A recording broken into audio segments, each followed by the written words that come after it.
आज हामी यो गुगलमा गुगल फर्म्सबाट कसरी एमसिक्यू बनाउने भन्ने बारे हेर्न गइरहेको छौँ।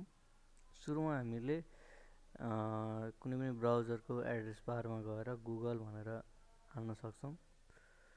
गुगल भनेर हानिसकेपछि गुगल भनेर आउँछ र यसभित्र जान्छौँ। यसमा हामीले चाहिँ साइन इन गरेको हुनुपर्छ।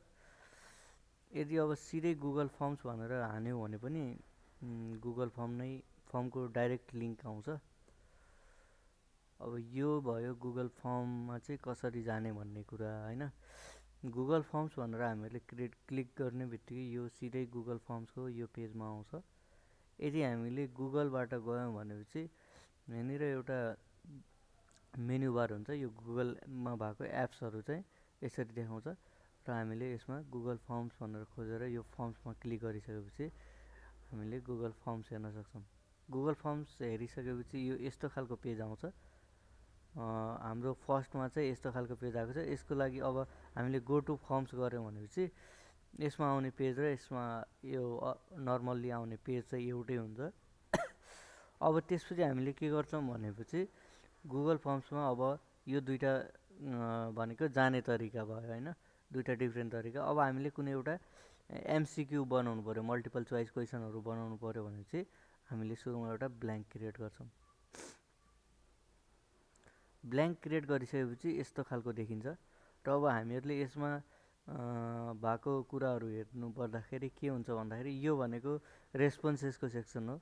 यदि यो हजुरहरूले चाहिँ पब्लिस गर्नुभयो, यो फर्मलाई चाहिँ पब्लिस गर्नुभयो भने चाहिँ यो कुरा चाहिँ सेटिङमा आउँछ र अब रेस्पोन्सेसमा आउँछ। त्यसपछि आउँछ सेटिङको पार्ट। यो सेटिङको पार्ट चाहिँ हामी अहिले एकछिनमा जान्छौँ र यो बनाइरहेको फर्म कस्तो देखिरहेको छ भनेर हेर्नुपर्ने छ भने चाहिँ यहाँनिर एउटा प्रिभ्यू भन्ने बटन छ। प्रिभ्यू भन्ने बटनबाट चाहिँ हामीहरूको फर्म चाहिँ कस्तो देखिन्छ भनेर हामीले यसरी हेर्न मिल्छ। अनि त्यसपछि हाम्रो यो सेन्ड भन्ने बटन छ।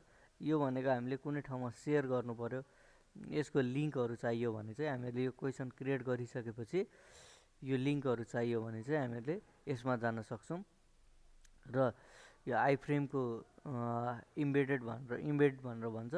यसलाई चाहिँ हामीले कुनै पनि एचटिएमएल ट्यागमा राख्यो भने चाहिँ यो फर्म चाहिँ ट्यागै जस्ताको त्यस्तै आउँछ। अहिले तत्कालको लागि हामीहरू यो लिङ्क सेयर गरेर गर्न सक्छौँ। अब जस्तै इक्जाम्पलको लागि मैले यसलाई कपी गरेर यो ब्राउजरको कुनै एउटा ट्याबमा पेस्ट गरेँ भने चाहिँ यो अघि जसरी प्रिभ्यू देखिरहेको थियो त्यसरी नै यसमा देखिने गर्छ। अब यो त भयो अब नर्मल कुरा। अब हामीहरूले एउटा क्विजलाई चाहिँ कसरी क्रिएट गर्ने भनेर हामीहरूले यसमा हेर्छौँ। अब जस्तै अब टाइटलमा अब इन्ट्रान्स एमसिक्यू इक्जाम भनेर हामीले राख्छौँ, एक्जाम भनेर राख्छौँ र यसमा अब केही डिस्क्रिप्सन हो भनेपछि त्यो डिस्क्रिप्सन दिन सकिन्छ र त्यसपछि यहाँनिर यहाँ अनटाइटल फर्म भन्ने हुन्छ। यसमा चाहिँ हामीले यसको टाइटल राख्न सक्छौँ। यसमा डबल क्लिक गर्ने बित्तिकै यहाँको टाइटल चाहिँ कपी भएर यहाँ आफै आउने गर्दछ। यसपछि अब हामीले चाहिँ यो यसमा क्वेसन राख्ने गर्छौँ। अब यसमा चाहिँ हामीले हाइट अफ माउन्ट एभरेस्ट भनेर क्वेसन राख्यौँ। यो क्वेसन राखिसकेपछि अब यसमा चाहिँ 4वटा अप्सन राख्न सक्छौँ, 5वटा अप्सन राख्न सक्छौँ। अब यसमा हामीले अब अप्सन नम्बर 1मा के राख्यौँ त भन्दाखेरि 8856 भनेर राख्यौँ। त्यसपछि हामीले यसमा इन्टर बटन दबाउने बित्तिकै अप्सन 2 आउँछ और हामीले यहाँनिर गएर एड अप्सन गऱ्यो भने पनि एउटा अप्सन नयाँ थपिने गर्छ। अब यसलाई एडिट गर्नको लागि यसमा गएर क्लिक गर्नुपर्छ र अब हामीले अप्सन नम्बर 2मा चाहिँ 8848 भनेर राख्यौँ। अब अप्सन नम्बर 3मा चाहिँ 8856 राख्यौँ र 4थमा चाहिँ 8879 भनेर राख्यौँ, 78 भनेर राख्यौँ।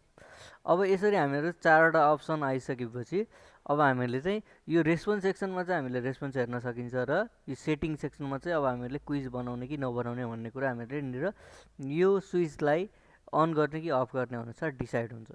यदि हामीले यो स्विचलाई अन गऱ्यौँ भने चाहिँ यो चाहिँ आफै अटोमेटिकल्ली के हुन्छ त भन्दाखेरि एउटा अप्सन एमसिक्यू आफै क्रिएट हुन्छ र यसमा हामीहरूले के गर्न सक्छौँ, एन्सर की भनेर हुन्छ।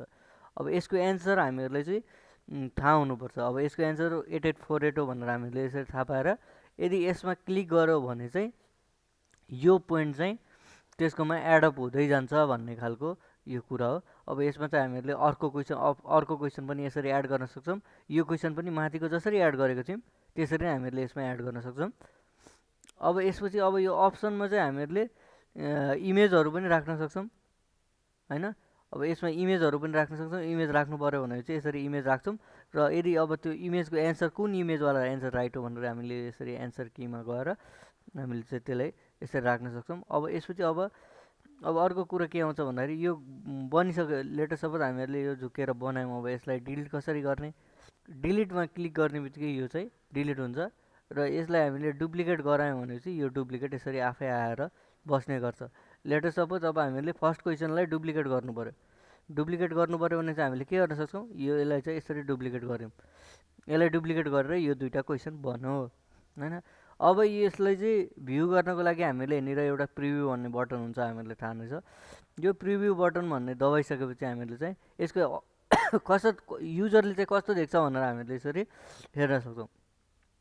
अब क्वेसन नम्बर 1मा अब यो दुईवटा मध्ये अब यो चारवटा मध्ये कुनै एउटा अप्सनमा क्लिक गरौँ र हामीलाई यो क्वेसन नम्बर 2 चाहिँ राइट हो भन्ने हामीलाई थाहा छ। त्यही भएर हामीले यसरी राइट गऱ्यौँ, एउटा रङ एउटा राइट, र हामीले यसरी सबमिट गऱ्यौँ भने चाहिँ हामीले चाहिँ यसरी भ्यू स्कोर हेर्न मिल्छ। र यो भ्यू स्कोर हेरिसकेपछि चाहिँ हामीलाई थाहा हुन्छ कि यो 8848 भनेर एउटा अप्सन हो, यो चाहिँ राइट छ। यसमा चाहिँ हामीले रङ लगाएको थियौँ, यो चाहिँ रङ छ। र यसमा चाहिँ एन्सर कुन हो भनेर पनि यसरी देखाइदिन्छ। र यसरी हाम्रो टोटल 2 मार्क्समा 1 मार्क्स आयो भनेर हामीहरूले यसरी यसमा हेर्न मिल्छ। र अब यसपछि हाम्रो यो क्वेसन बनाउने कुरा चाहिँ यहीँनिरै सकिन्छ। र यसमा चाहिँ अरू सेटिङहरू पनि हुने गर्छ। त्यो सेटिङहरू चाहिँ अब हाम्रो के हुन्छ त भन्दाखेरि अब हामीहरूले यो क्वेसनहरू बनायौँ, क्वेसनहरूको अरू सेटिङहरू मिलाउनु पऱ्यो। जस्तै immediately after each submission grade release गर्नु पऱ्यो, ओर लास्टमा आफैले रिभ्यू गर्नु पऱ्यो, मतलब कि युजरहरूलाई चाहिँ देखाउनु भएन भन्ने टाइपको भयो भने चाहिँ हामीहरूले अब यसरी गर्न सक्छौँ। जुन चाहिँ अब नेगेटिभ मार्किङ क्यालकुलेसन यस्तो छ भने चाहिँ हामीहरूले यसमा हामीहरूले क्लिक गरेर पछि युजरहरूलाई 1-2 दिनपछि चाहिँ तिनीहरूको मार्क्स कति छ भनेर हामीहरूले हेर्छौँ। तर अहिलेलाई चाहिँ हामीले कतिवटा राइट गऱ्यौँ भन्नको लागि चाहिँ इमिडिएटली आफ्टर इच सबमिसन भन्नेमा हामीले क्लिक गर्छौँ।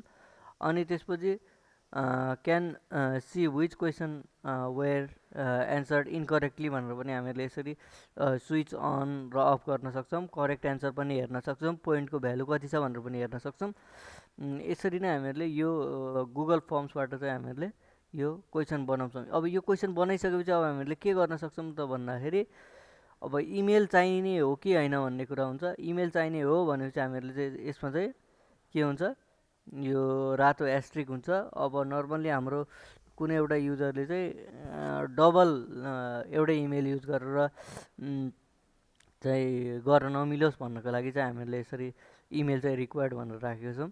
अब यसपछि हामीहरूको यदि यो क्वेसन रेडी भइसक्यो भने चाहिँ हामीहरूले यो सेन्ड गरेर सेन्डमा हाम्रो यो लिङ्क आउँछ, यो लिङ्कलाई चाहिँ कपी गरेर अरू युजरहरूलाई यसरी पठायौँ भने चाहिँ उनीहरूले सजिलै यो दिन सक्छन् इक्जाम चाहिँ।